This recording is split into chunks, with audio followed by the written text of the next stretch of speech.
Massive धांधली ना हुई। और धांधली किस प्रकार की भाइयों? छोटी मोटी धांधली नहीं कि किसी ने बूथ कैप्चर कर लिया, किसी ने किसी के वोट किसी को डाल दिया। ना ना ना, जब पाकिस्तान में धांधली होती है फिर वो पाकिस्तानी स्टाइल में धांधली होती है। मोदी जी के 2 टर्म कंप्लीट हो चुके हैं, 10 साल मोदी जी कंप्लीट कर चुके हैं। मोदी जी कह रहे हैं कि मैं तीसरी बार भी आ रहा हूं। इलेक्शन के पहले आपको यह पता है कि कौन जीतेगा, कितने से जीतेगा, किस मार्जिन से जीतेगा, प्रधानमंत्री कौन बनेगा। इससे बेहतर कंट्रोल आपने देखा है कहीं पर? दुनिया में कहीं ऐसे चुनाव नहीं होते जैसे पाकिस्तान में होते हैं। दोस्तों जय हिंद दोस्तों, मैं हूं मेजर गौरव आर्य और आप देख रहे हैं द चाणक्य डायलॉग्स। इस वीडियो को लाइक करिए, हमारे चैनल को सब्सक्राइब करिए, बेल आइकन दबाना बिल्कुल मत भूलिएगा। दोस्तों आज पाकिस्तान में हो रहे हैं जनरल इलेक्शंस, यानी कि आम चुनाव, यानी कि पाकिस्तान की जो नेशनल असेंबली है जिसको हम लोग पार्लियामेंट बोलते हैं, उसके चुनाव हो रहे हैं। और यह बातचीत चल रही है कि किस तरफ ऊंट करवट लेटेगा और कौन बनेगा पाकिस्तान का प्रधानमंत्री।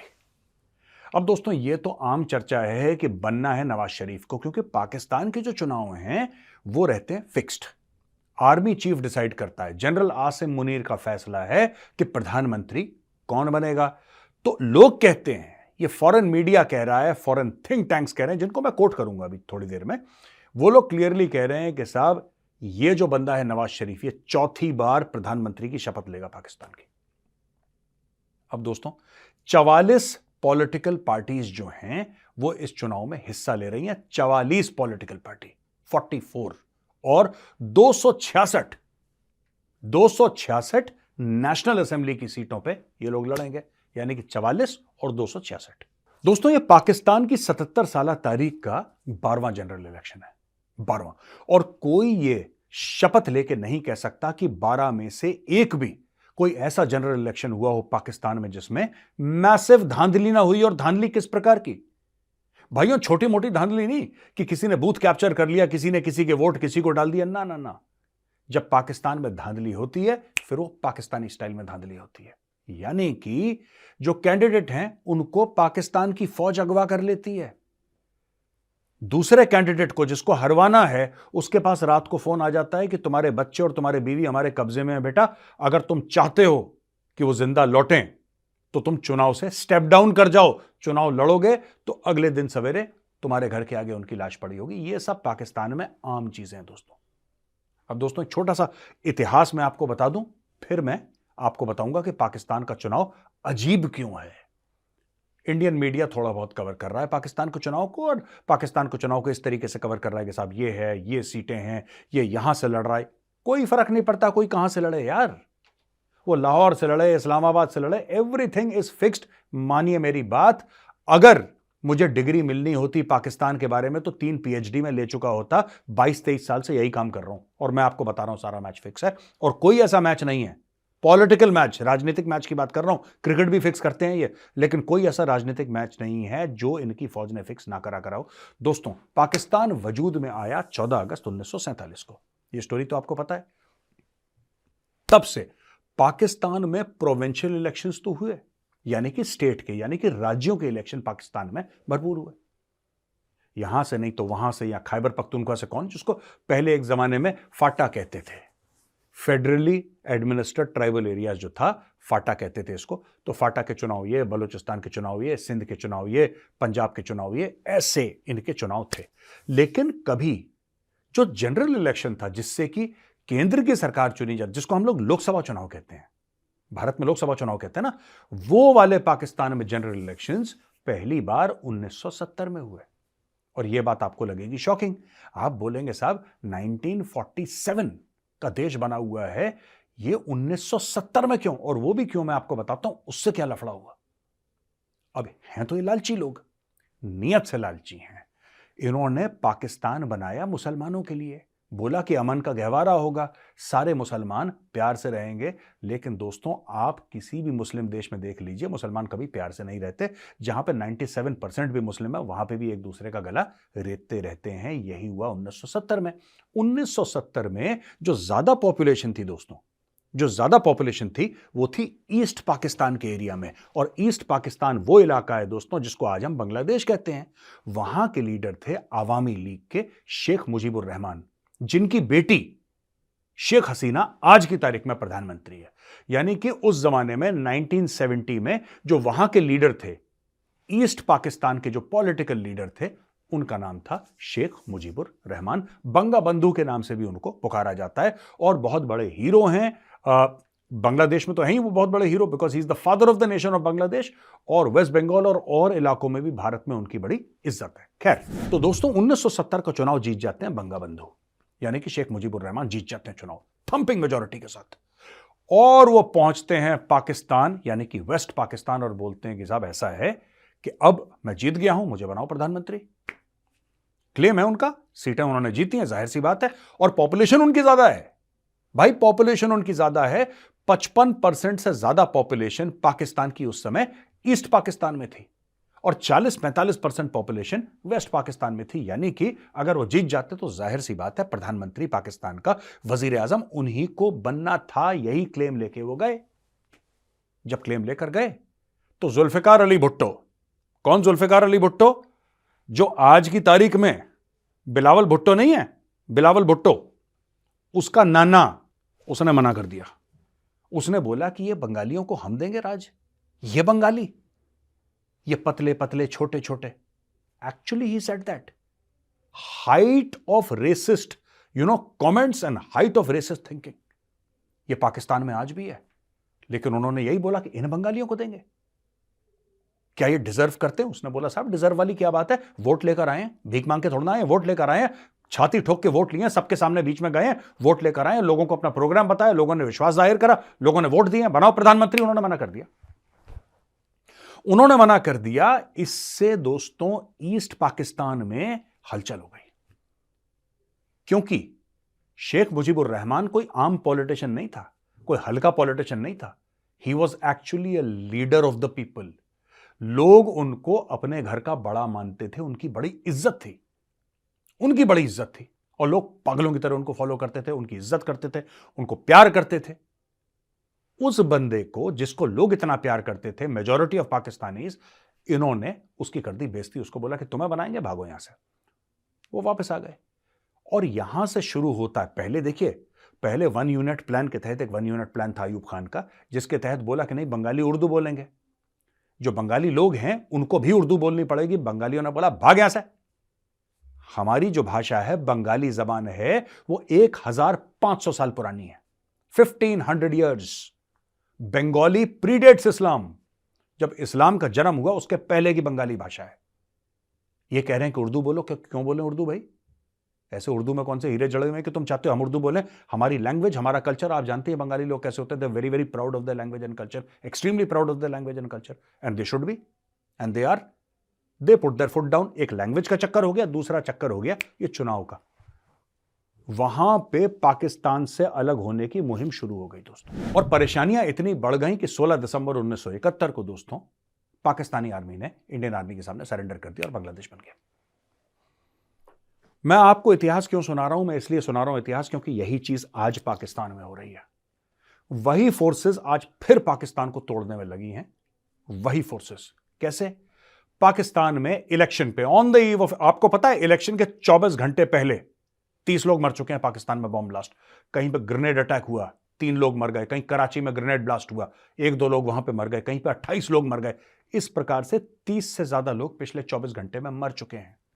कितने लोगों को जेल में डाला है आप सोच भी नहीं सकते, हजारों की तादाद में। लोग कहते हैं कि 10,000 से ज्यादा, 9 मई के वाकये की बात कह रहा हूं, जब इमरान खान को पहली बार जेल में डाला था, 9 मई के वाकये के बाद 10,000 से ज्यादा लोग पाकिस्तान तहरीक इंसाफ के जेल में हैं। पाकिस्तान तहरीक इंसाफ से जो बैट का सिंबल है, बल्ले का, जो उनका इलेक्शन सिंबल है, जैसे भारत में है ना कांग्रेस का हाथ, बीजेपी का लोटस है, कमल का फूल, समाजवादी पार्टी का की साइकिल है, और मायावती जी की पार्टी जो बहुजन समाज पार्टी, उनका हाथी है। तो अलग अलग पार्टीज के अलग अलग सिंबल होते हैं। उसी प्रकार से पाकिस्तान में 3 पार्टियां मजबूती से आगे चल रही थीं।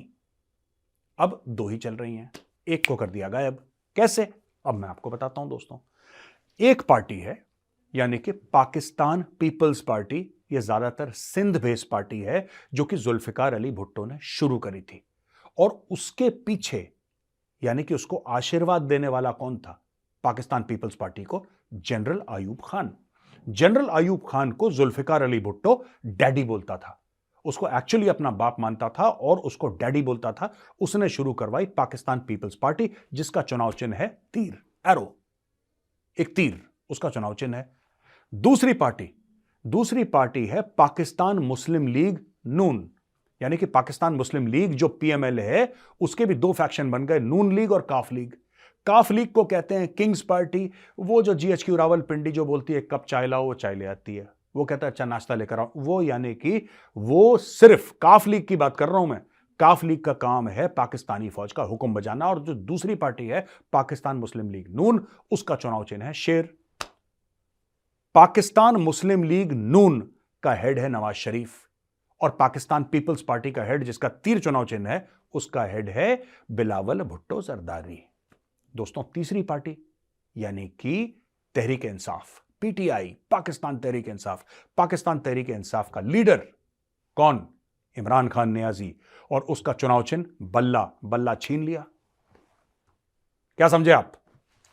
बल्ला छीन लिया दोस्तों, बल्ला छीन लिया इमरान खान से, और बल्ला छीनने के बाद इमरान खान को छीन लिया पीटीआई से। इमरान खान है जेल में, इमरान खान की बीवी है जेल में, 10,000 कारकुन पाकिस्तान तहरीक इंसाफ के हैं जेल में।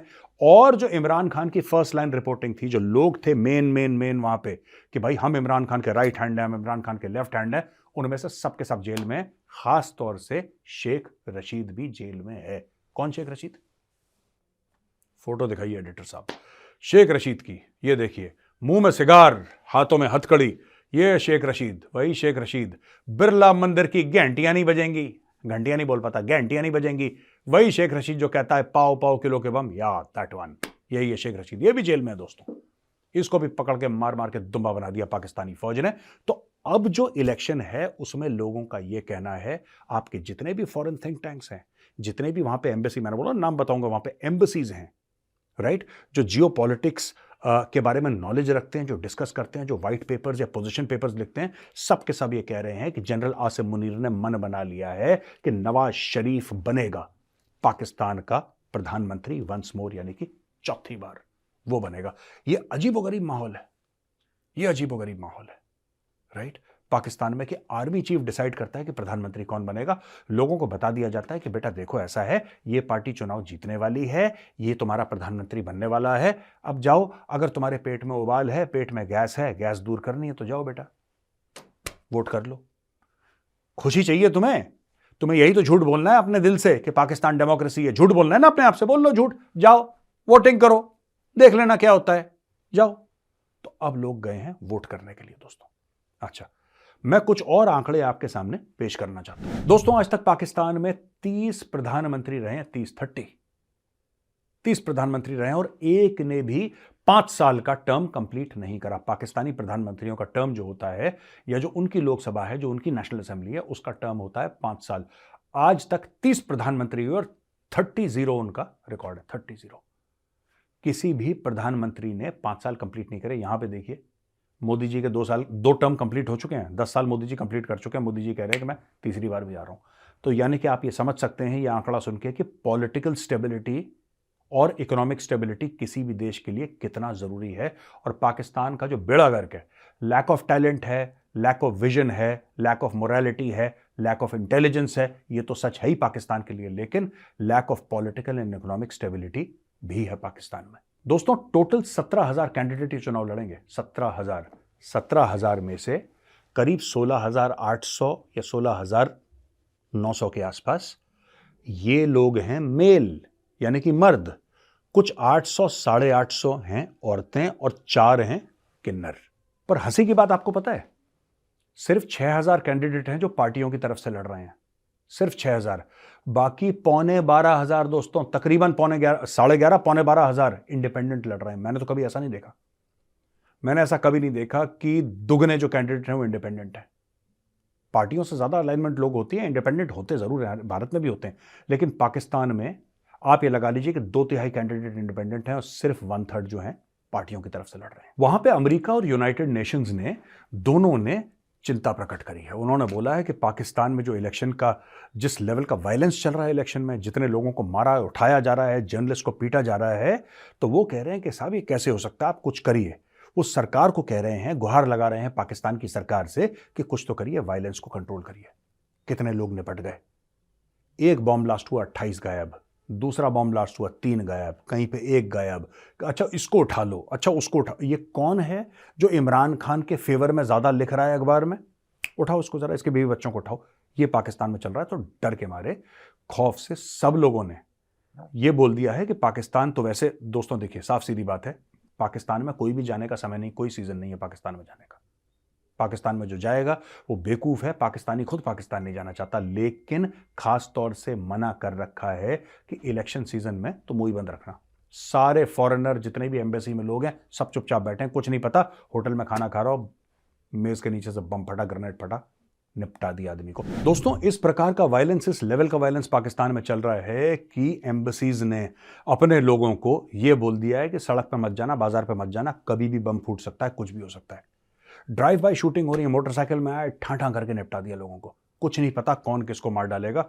खौफ का इतना आलम है, डर का इतना आलम है। और दोस्तों ये भी कह रहे हैं, जो मेरे पाकिस्तानी जान पहचान के, वो ये भी कह रहे हैं कि इसमें मेजर साहब कई किलिंग जो हैं वो फौज खुद करवा रही है। मैंने बोला पाकिस्तानी आर्मी इलेक्शन के लिए खुद के बंदे क्यों मरवाएगी यार? लॉजिक की बात करो, सेंस की बात करो। कह रहा मेजर साहब सेंस की बात नहीं, थिंक लाइक अ पाकिस्तानी। आपने करी होगी 20-25 साल पाकिस्तान पे रिसर्च, पर पाकिस्तानी के दिमाग से सोचो। ये ऐसे खौफ का माहौल पैदा करना चाहती है पाकिस्तानी फौज कि वो चाहते हैं कि ज्यादातर लोग घर से बाहर ना निकलें। एडवर्टाइजिंग पूरी चालू है कि भारी मात्रा में आइए, वोट दीजिए, वोट का अब वोट की ताकत समझिए। ये सब का सब पूरा प्रचार चल रहा है, लेकिन अंदर ही अंदर ठाठा चल रही है कि लोग घर से कम निकलें, डर के मारे कम से कम लोग निकलें। कम लोगों को आप कंट्रोल कर सकते हैं अगर 5-7 करोड़ पाकिस्तानी सड़क पे आ गया वोट देने के लिए, तो कहां से संभालोगे? And anyway I think total voters in Pakistan would be between 10 to 11 crore. जो एलिजिबल वोटर्स हैं 10 से 11 करोड़ तो होंगे ही होंगे पाकिस्तान में। पाकिस्तान ने दोस्तों इस तरीके से जवाब दिया यूनाइटेड नेशंस और अमेरिका का। उन्होंने भरोसा दिलाया है कि नहीं, एवरीथिंग इज अंडर कंट्रोल, और हमने इतने हजार इतने लाख जो सेना हैं और अपने पुलिस वाले हैं, पैरामिलिट्री, रेंजर्स जो भी हैं, हमने सबको ड्यूटी पर लगा दिया है। Everything is under control. ये Pakistan everything is under control, Pakistan सही कह रहा है यार। यही तो कंट्रोल है पाकिस्तान का, यही कंट्रोल है। कौन प्रधान, इससे बढ़िया क्या कंट्रोल हो सकता है बताइए? आप खुद सोचिए। पाकिस्तान कह रहा है इनसे, यूनाइटेड नेशन से, अमेरिका से, कि आप चिंता मत करो, सब चीज हमारे कंट्रोल में है। वो तो है ही। इलेक्शन के पहले आपको यह पता है कि कौन जीतेगा, कितने से जीतेगा, किस मार्जिन से जीतेगा, प्रधानमंत्री कौन बनेगा। इससे बेहतर कंट्रोल आपने देखा है कहीं पे? दुनिया में कहीं ऐसे चुनाव नहीं होते जैसे पाकिस्तान में होते हैं दोस्तों।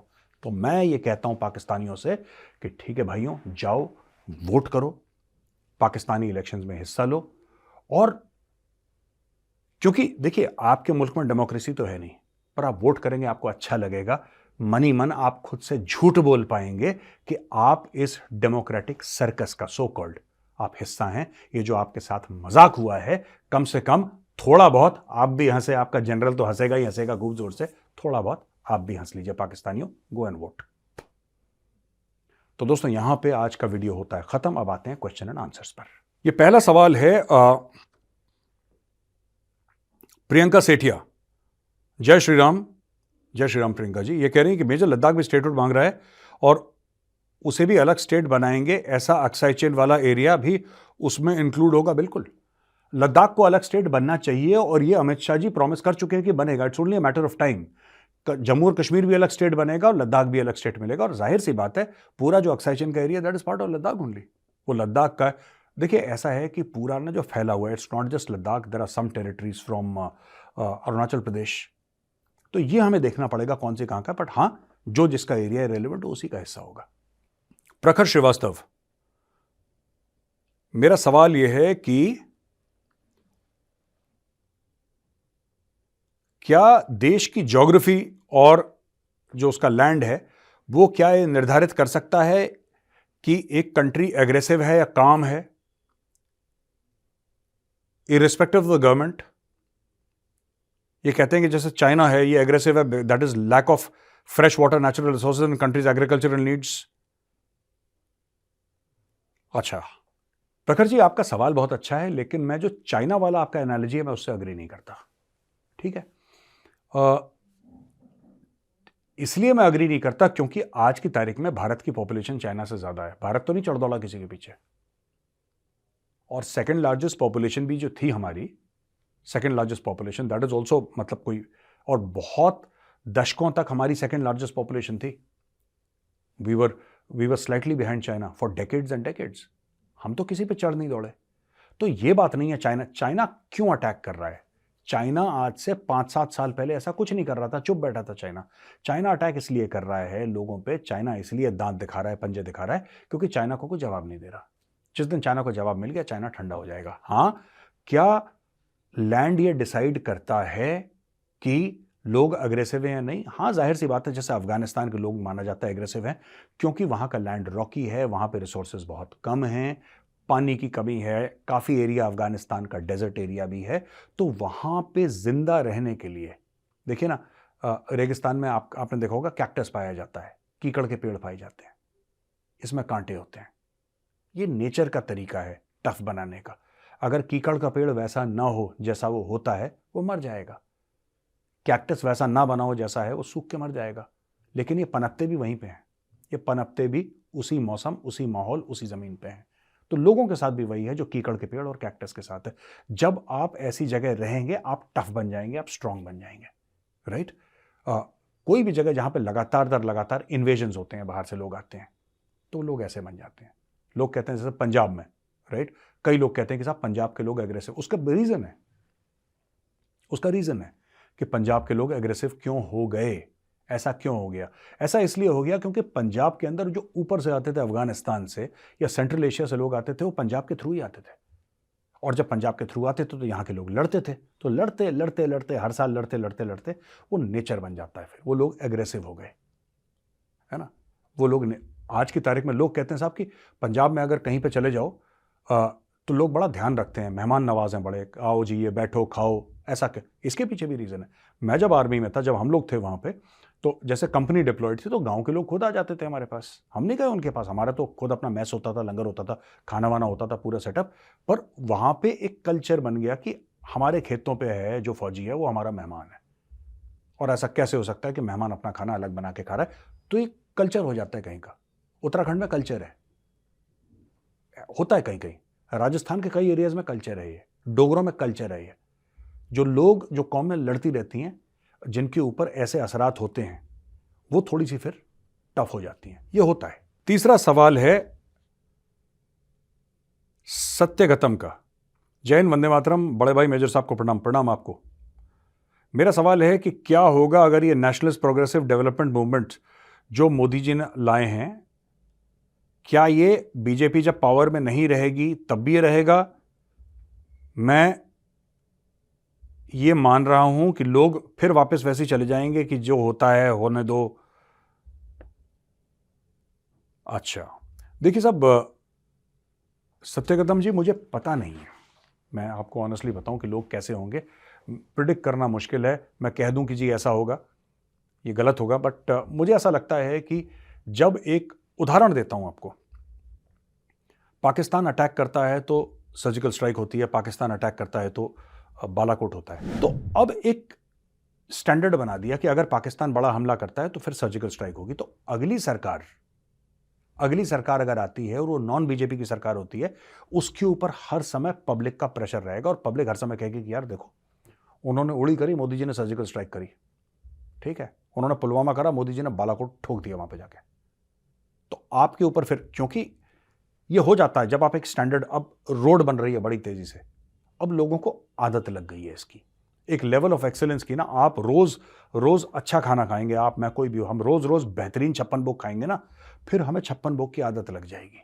और जिस दिन कोई हमें कम खाना देगा या उससे लोअर स्टैंडर्ड का खाना देगा, फिर हम बोलेंगे यार हम तो खाएंगे ही नहीं, यार हमें नहीं पसंद है खाना, पता नहीं कहां से ले आए, हमें तो वही चाहिए। तो वो एक मेंटल आदत होती है, वो आई थिंक वो आदत पड़ चुकी है लोगों में। ऋषभ सिंह ये कहते हैं कि यूएसए हर समय न्यूट्रलिटी क्यों मेंटेन करता है पाकिस्तान पर, and second one is Pakis agent of USA. US कभी न्यूट्रलिटी मेंटेन नहीं करता पाकिस्तान पे, मैं डिसएग्री करता हूं आपके साथ। यूएसए हर समय पाकिस्तान, देखिए सबको चाहिए। अब मैं कैसे आपको डिस्क्राइब करूं, किसी ने बोला था कि 2 पागल कुत्ते हैं चीन के पास, राइट, एक नॉर्थ कोरिया, एक पाकिस्तान, ये लोगों ने बोला था। अमेरिका के साथ भी यही है, अमेरिका ने भी कुछ पागल कुत्ते पाल रखे हैं। जब अमेरिका को कोई गंदा काम करवाना होता है ना, कोई ऐसा काम जो कोई नॉर्मल इंसान करने से परहेज करेगा, वो कहेगा नहीं यार ये गंदा काम मैं नहीं करता। वो पाकिस्तान करता है डॉलर के लिए।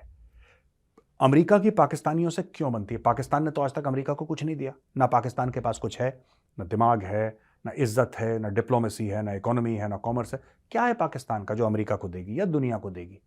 कोई बड़ी वैक्सीन बना ली, कोई सॉफ्टवेयर बना ली, कोई बहुत बड़ी मैन्युफैक्चरिंग है, क्या है पाकिस्तान में? झूठ कि हमारे 12 मौसम होते हैं और हमारे पास वसाइलों से हम माला माल हैं और हमारे पास इतना माल है कि हम बिल्कुल सबसे अमीर देश बन सकते हैं। लेकिन क्या है कि हमारे सियासतदान जो हैं वो बेवकूफ़ हैं या वो लालची हैं या वो करप्ट हैं, इसलिए हम लोग, वरना हम तो ये पाकिस्तानियों को एक झूठी बात माँ बाप अपने बच्चों को सिखाते हैं कि बेटा तू पाकिस्तानी है और तेरा मुल्क वसाइलों से माला माल है और तेरे मुल्क में 12 मौसम होते हैं और जब तू ऐसे करता है तो बारिश होती है और ऐसे करता है तो धूप आती है। बस इससे ज़्यादा कुछ नहीं है।